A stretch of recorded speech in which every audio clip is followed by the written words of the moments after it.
Good morning बच्चों। आज हम कक्षा 8वीं का विषय विज्ञान पढ़ेंगे, जिसका अध्याय 4 जिस अध्याय 4 का नाम है पदार्थ, धातु और अधातु। तो हम पढ़ेंगे पदार्थ के बारे में। जो पदार्थ होता है, पदार्थ किसे कहते हैं? पदार्थ को धातु और अधातु, पदार्थ दो प्रकार के होंगे या और भी प्रकार के होंगे, इसके बारे में हम पढ़ेंगे। तो देखेंगे हम पदार्थ किसे कहते हैं। जैसे हम सभी लोग देखते हैं कि पदार्थ लोहा, एल्यूमिनियम, तांबा, सोना, चांदी जो भी होते हैं वो उसे हम क्या बोलते हैं? पदार्थ। उसे हम पदार्थ कहते हैं। अब पदार्थ जो होता है वो धातु है या अधातु, उसके बारे में भी हम आज पढ़ेंगे इस अध्याय में। तो यहाँ पर एक सारणी दिखा रखी है किताब में, इस प्रकार से है। यह सारणी है बच्चों। तो इनको देखिएगा, पदार्थों की दिखावट और कठोरता, और इसमें आयरन है, कोयला है, सल्फर है और एल्यूमिनियम है, कॉपर है। कॉपर को हम तांबा भी कहते हैं। इस प्रकार से हम पढ़ेंगे। तो धातुओं और अधातुओं के बारे में हम पढ़ेंगे। तो सबसे पहले हम धातु किसे कहेंगे और अधातु किसे कहेंगे, उसके बारे में हम पढ़ेंगे। तो चलो, धातुओं और अधातुओं के भौतिक गुण, इन गुणों के कारण हम इनको पहचानेंगे। पहला है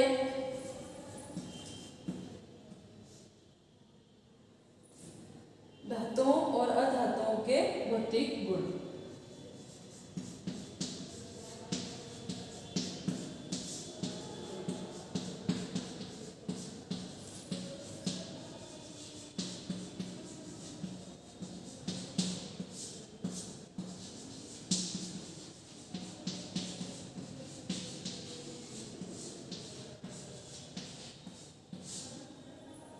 भौतिक गुण, धातुओं और अधातुओं के भौतिक गुण। अपने और हम सभी लोगों ने देखा है कि जो लोहार होते हैं वो लोहे के टुकड़े को काट कर, उसके टुकड़े टुकड़े कर कर उसको क्या करते हैं? अलग अलग प्रकार की वस्तुएं बनाते हैं। तो उसे जैसे फावड़ा, बेलचा, कुल्हाड़ी आदि उसको पीट कर उसे बनाते हैं। इस प्रकार से इसमें भौतिक गुण जो होते हैं, काट के, ठोक कर, पीट कर और उसे उसकी शीट में परिवर्तित किया जाता है, उसे क्या बोलते हैं हम? आघात वर्धनीयता। इस प्रकार से। और प्लास्टिक जो होती है, लकड़ी के हत्थे, गर्म धातु के पात्र को, गर्म जो होने वाले पात्र होते हैं उसके ऊपर रबर के हत्थे लगाए जाते हैं, तो वो क्या बोलेंगे? उसको हम अधातु। तो धातु और अधातु के बारे में पढ़ेंगे। जो धातु होता है वो क्या होता है? विद्युत का चालक होता है, और जो अधातु होता है वो विद्युत का कुचालक होता है। इस प्रकार से धातु और अधातु में हम अंतर उत्पन्न कर सकते हैं। हम देखेंगे, एक लकड़ी लेंगे और एक लोहे का कील लेंगे, तो वो धातु कौन सी हुई और अधातु कौन सा है, उसमें हम फर्क या अंतर देखेंगे। तो हम तन्यता, आघातवर्धनता और जो भौतिक गुण होते हैं वो कौन कौन से हैं? कठोर, चमकीले और आघातग्रस्त, तन्य, धात्विक और ऊष्मा और विद्युत के सुचालक होते हैं, वो धातु के भौतिक गुण कहलाते हैं। क्या क्या है? किताब में दे रखे हैं पेज नंबर 46 के ऊपर। कठोर हैं, चमकीले हैं, आघातग्रस्त है, तन्य है, धात्विक है और ऊष्मा और विद्युत के सुचालक होते हैं, वो क्या कहलाते हैं? धातुओं और अधातुओं के भौतिक गुण कहलाते हैं। आगे हम देखेंगे धातुओं के और अधातुओं के रासायनिक गुण।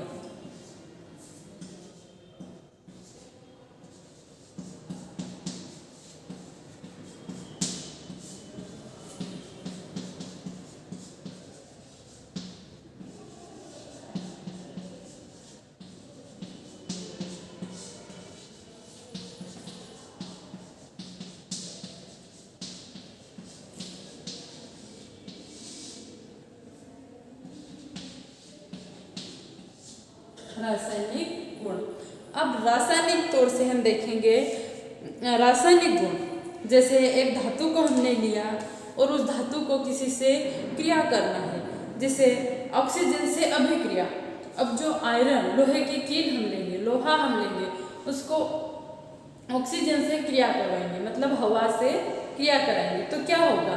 एक क्रियाकलाप दे रखा है 4.3, उसमें क्या है कि जो आयरन है, जो लोहा होता है, वो धातु हवा से ऑक्सीजन से क्रिया करता है या नहीं।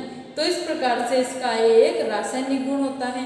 और इस प्रकार से जल के साथ क्रिया, जल के साथ अभिक्रिया करता है या नहीं।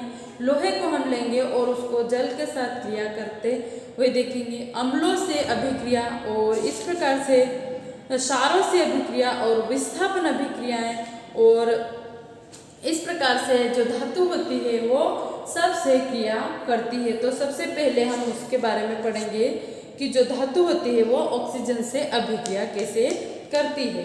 तो आयरन में जंग लगने की परिघटना से हम लोग क्या है, परिचित है। जैसे लोहे में जंग लग जाती है, बहुत समय तक क्या करता है, लोहा पड़ा रहता है खुली हवा में, तो वो जंग बनने की अभिक्रिया का स्मरण कीजिए। तो हम देखेंगे कि जो जंग लग जाती है उसका हम देखेंगे। मैग्नीशियम रिबन के वायु में दहन का क्रियाकलाप किया आपने सीखा था दोनों प्रक्रम में। ऑक्साइड बनाता, आयरन और मैग्नीशियम जो होता है ऑक्सीजन के साथ निम्नलिखित अभिक्रिया को पूरा करता है, जिसे आयरन हम देखेंगे Fe plus O2 plus H2O अभी अभिक्रिया करके क्या बनाता है, मैग्नीशियम और प्लस O2। इस प्रकार से वह अभिक्रिया करता है। आयरन ऑक्सीजन और जल की अभिक्रिया के परिणाम स्वरूप जंग की प्रकृति में, जैसे इस प्रकार से जंग लगना एक अभिक्रिया है, तो वो ऑक्सीजन से अभिक्रिया करता है। अब हम देखेंगे जल के साथ अभिक्रिया कैसे करते हैं। जल के साथ अभिक्रिया करते हैं तो सोडियम धातु बहुत अभिक्रियाशील होता है और यह ऑक्सीजन और जल के साथ अत्यंत तीव्र गति से अभिक्रिया करता है और अभिक्रिया में बहुत अधिक ऊष्मा उत्पन्न होती है। इसलिए मिट्टी के तेल को संचित करने के लिए सोडियम का उपयोग किया जाता है और जल के साथ अभिक्रिया करते हैं। आपने देखा होगा कि सोडियम जल के साथ तीव्र अभिक्रिया करता है। जो सोडियम एक पदार्थ होता है वो तीव्र अभिक्रिया करता है जल के साथ और अन्य धातु ऐसा नहीं कर पाते हैं। उदाहरण के लिए आयरन जल के साथ कम और धीमी गति से अभिक्रिया करता है। सामान्यतः अधातु जो होता है वो जल से अभिक्रिया नहीं करता है, बल्कि वे वायु से बहुत अधिक सक्रिय हो जाते हैं और इस प्रकार से वो क्या करते हैं, अधातुओं को जल में रखा जाता है। उदाहरण के लिए फास्फोरस एक बहुत सक्रिय अधातु है और वायु में खुला रखने पर वह आग पकड़ लेता है। जो फास्फोरस होता है वो वायु में खुला रखने से वो आग पकड़ लेता है। फास्फोरस से वायुमंडलीय ऑक्सीजन का संपर्क न हो इसलिए उसे क्या करते हैं, जल में रखा जाता है। और अब हम अगली कड़ी देखेंगे अम्लों से अभिक्रिया। रासायनिक गुण जो हम पढ़ रहे हैं उसमें अम्लों से अभिक्रिया धातुओं और अधातुओं में के साथ किस प्रकार व्यवहार करते हैं। जो अम्ल होते हैं वो धातुओं और अधातुओं के साथ किस प्रकार व्यवहार करते हैं वो हम देखेंगे। क्रियाकलाप देखेंगे उसमें 4.6 एक सावधानी से मुंह को अपने चेहरे से दूर रखते हुए परख नली पकड़ने के लिए होल्डर का प्रयोग कर सकते हैं। धातुओं और अधातुओं के नमूने पृथक पृथक परख नलियों में लेना है, धातुओं और अधातुओं के। ABCDEF तक नाम रखना है, चिन्हित करना है और ड्रॉपर की सहायता से प्रत्येक परख नली में एक एक करके 5-5 ml तनु हाइड्रोक्लोरिक अम्ल डालना है। अभिक्रिया को क्या करना है, सावधानी पूर्वक करना है। यदि ठंडे विलयन में कोई अभिक्रिया नहीं होती है ठंडे विलयन में, तो परख नली को हल्का गर्म करना है। प्रत्येक परख नली को मुंह के पास एक जलती हुई माचिस की तिल्ली लाना है। जो परख नली होती है उसके ऊपर मुंह के पास एक माचिस की तिल्ली लाना है, वो भी जलती हुई। इसके बाद तनु हाइड्रोक्लोरिक अम्ल के स्थान पर तनु सल्फ्यूरिक अम्ल भी ले सकते हैं। इस प्रकार से यह हम करते हैं तो क्या परिणाम हमें प्राप्त होता है वो देखते हैं।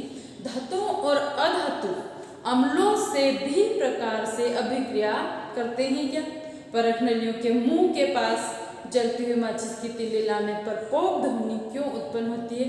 तो अधातु जो होते हैं सामान्यतः अम्लों से अभिक्रिया नहीं करते हैं और धातु जो होते हैं वो अम्लों से अभिक्रिया करते हैं। हाइड्रोजन गैस उत्पन्न करते हैं और पोप ध्वनि के साथ जलती है। और आपने देखा होगा कॉपर तनु हाइड्रोक्लोरिक अम्ल गर्म करने पर भी अभिक्रिया नहीं करता है, जबकि सल्फ्यूरिक अम्ल से अभिक्रिया कर लेता है।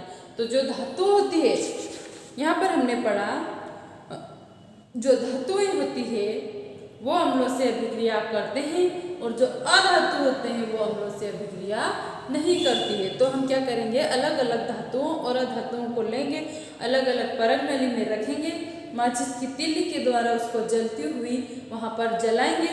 तो जलकर जो आग निकलेगी पोप ध्वनि के साथ जलेगी, तो वह क्या होगा, क्रिया करता है। तो जो धातु होती है वो अम्लों से क्रिया करते हैं और जो अधातु होती है वो अम्लों से अभिक्रिया नहीं करते हैं। अब हम क्या करेंगे, क्षारों से अभिक्रिया करवाते हैं। क्षार जो होते हैं पदार्थ, इसको अभिक्रिया करने के लिए हम देखेंगे। चलो, इसमें भी एक क्रियाकलाप दे रखा है। एक परख नली में सोडियम हाइड्रोक्साइड का ताज़ा विलयन और 3 से 4 टिक्कियाँ 5 ml जल में घोलकर बनाना है और एक एल्यूमिनियम की पन्नी का टुकड़ा डालना है। एक जलती हुई माचिस की तिल्ली परख नली के मुंह के निकट पास लाना है और पोप ध्वनि के साथ इस तरह से पोप ध्वनि हाइड्रोजन गैस की उपस्थिति को दर्शाती है और धातु हाइड्रोजन सोडियम हाइड्रोक्साइड से अभिक्रिया करके हाइड्रोजन गैस उत्पन्न करती है। धातुओं अधातु क्षारों से अभिक्रिया जटिल होती है। जो धातु होती है वो क्षार से अभिक्रिया करने में जटिलता उत्पन्न होती है। विस्थापन अभिक्रियाएं हम देखते हैं। कॉपर सल्फेट और आयरन के मध्य अभिक्रिया करवाते हैं। कॉपर सल्फेट और आयरन के बीच अभिक्रियाएं करते हैं। क्रियाकलाप को याद करिए और अपने कक्षा सातवीं में किया था और कुछ अभिक्रियाओं को भी देखा था। 7वीं में हम कर चुके हैं लेकिन फिर भी हम देखेंगे। 100 ml के 5 बिगर, जिसे चित्र में दिखा रखे हैं, 5 बिगर 100 ml के 5 बिगर लेना है। ABCDE नाम रखना है और प्रत्येक बिगर में 50-50 ml, मतलब 100 ml का है तो आधा 50-50 ml जल उसमें भरना है और प्रत्येक बिगर में क्या करना है, दर्शाए गए चित्र के अनुसार एक एक चम्मच घोल डालकर घोलना है। फिर अलग अलग देखते हैं विस्थापन कैसे होता है। बिगरों को बिना छेड़े कुछ समय तक रखना है। अपने प्रेक्षण को नोटबुक में रिकॉर्ड करना है। तो यहाँ पर हम देखेंगे, आप विभिन्न बिगरों में क्या परिवर्तन देखते हैं। आपने पढ़ा होगा कि एक धातु दूसरे धातु को यौगिक जन्य विलयन को विस्थापित करती है। बिगर में जिंक कॉपर सल्फेट, बिगर ए में बीकर ए की बात हम करेंगे, जैसे इन बीकरों को हम 500 ml का है, ABCD इस प्रकार से हम नाम रखेंगे। आधा आधा हम जल भर देंगे इसमें और इसमें अलग अलग हम पदार्थ डालेंगे और अभिक्रिया करवा के देखते हैं तो इसमें हमें क्या पता चलता है। तो बच्चों देखो, बीकर ए में जिंक धातु जो होती है वो कॉपर सल्फेट के विलयन से कॉपर को विस्थापित कर देती है। क्या करती है? कॉपर को विस्थापित कर देती है। इसलिए कॉपर सल्फेट का नीला रंग अदृश्य मतलब समाप्त हो जाता है और बीकर के पेंदे पर कॉपर का लाल चूर्ण क्या हो जाता है? जमा हो जाता है। इस अभिक्रिया को दर्शाने के लिए यहाँ पर कॉपर सल्फेट, जिंक, नीला रंग और इस प्रकार से वो उसका जो लाल रंग क्या हो जाता है? नीला रंग जो अदृश्य हो जाता है। अब हम देखेंगे बिगर बी में होने वाली अभिक्रिया और बिगर सी में जिंक का कॉपर द्वारा और बिगर ई में आयरन द्वारा विस्थापन हो जाता है। इसी प्रकार से डी में आयरन का विस्थापन कॉपर द्वारा हो सकता है और हम बिगर सी में कोई परिवर्तन नहीं देखते हैं तो हम इस पर यह निष्कर्ष निकालते हैं कि कॉपर जिंक सल्फेट से जिंक को प्रतिस्थापित करने में क्या हो जाता है? सक्षम नहीं होता है। परंतु ऐसा क्यों होता है? जब बीकर ए में बीकर ए में जिंक कॉपर को प्रतिस्थापित कर सकता है तो सी में कॉपर जिंक को प्रतिस्थापित क्यों नहीं कर सकता? याद रखिए, विज्ञान मनमाना नहीं होता है। यहाँ पर हम तथ्यों पर आधारित नियमों का पालन करना है और यह नियम है कि जिंक कॉपर और आयरन से अधिक अभिक्रियाशील होता है। एक अधिक अभिक्रियाशील धातु कम अभिक्रियाशील धातु को विस्थापित कर सकता है परंतु अभिक्रियाशील धातु अधिक अभिक्रियाशील धातु को प्रतिस्थापित नहीं कर सकता है। इसीलिए बीकर बी और ए में विस्थापन अभिक्रियाएं क्यों संपन्न नहीं हुई? क्या आप जिंक, आयरन, कॉपर के मध्य अधिक अभिक्रियाशील से कम अभिक्रियाशील धातु के क्रम का अनुमान लगा सकते हैं।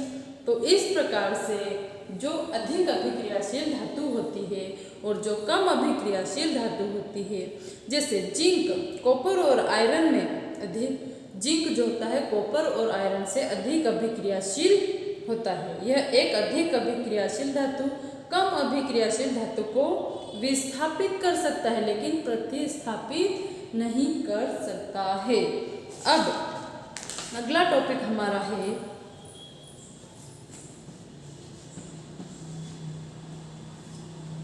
धातुओं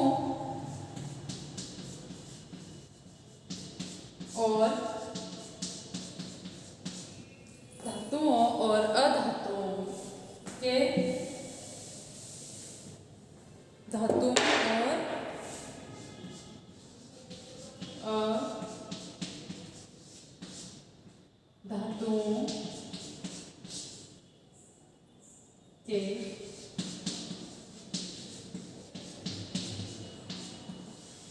उपयोग। अब हम पढ़ेंगे धातुओं और अधातुओं के उपयोग, क्या क्या उपयोग होते हैं।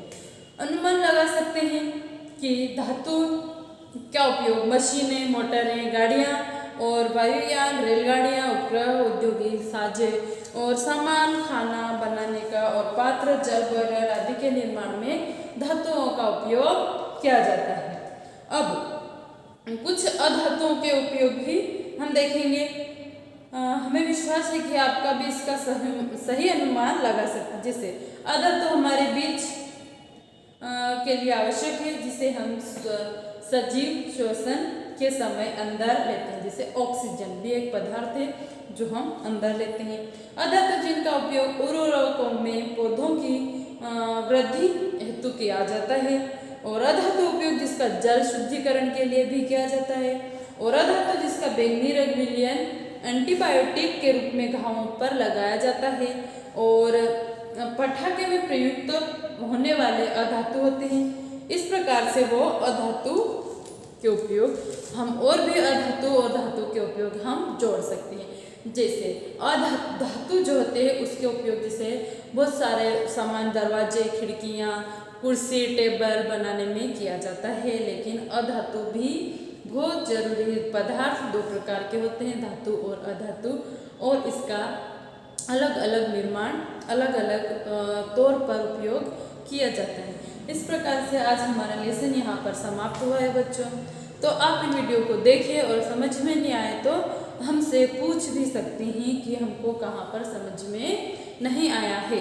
और यहाँ पर हम देखेंगे इसके जो प्रश्न उत्तर है वो हम PDF के माध्यम से आप लोगों को पहुँचा देंगे। तो बच्चों पढ़ना और समझना है आप लोगों को। Thank you.